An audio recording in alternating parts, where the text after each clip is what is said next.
Attempting to watch 1,000 games of football before the end of the 2026 FIFA World Cup. I'm going to be ranking every single one to find out which game is the greatest of the season. Today, it is the first leg of a two-legged game that will decide who the final entrant from the Asian countries will go to the 2026 World Cup as the UAE take on Iraq.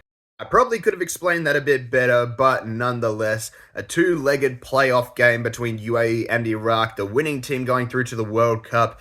We were on for a really good game here because UAE are a side that has been consistently improving over the course of these Asian World Cup qualifiers, whereas Iraq, formerly an incredible powerhouse of Asian football, sort of dipped in recent years, but are now back up on the rise with Australian coach Graham Arnold at the helm nonetheless.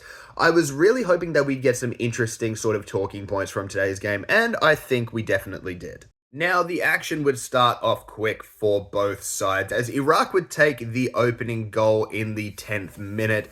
A beautifully worked sort of ball into the box would lead to an Iraqi opener, and it was a bit of a scuffle. It was like a cutback, a really nice cutback, but a few missed opportunities for the UAE defense to clear the ball, and Iraq would take full advantage of this, get the opening lead. However, this lead would not last long, as only 8 minutes later, Luanzinho with a bullet header for the UAE would manage to draw the score level.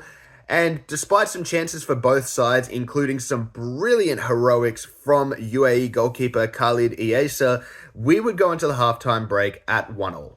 Now, I'd have to say Iraq would be kicking themselves because they really could have won this game if not for some very poor finishing in front of goal.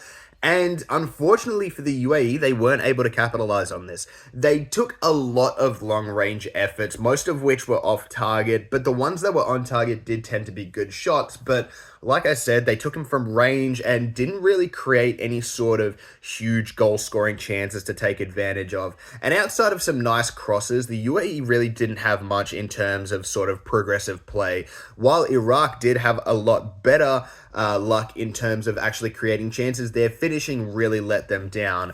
However, in the 95th minute, the 5th minute of added time, the UAE thought they might have had a winning goal. A beautiful ball into the box from a deep set piece was nodded in at the backstick. However, it was ruled out for offside, and the game would finish 1-1, meaning that there's all to play for in the second leg.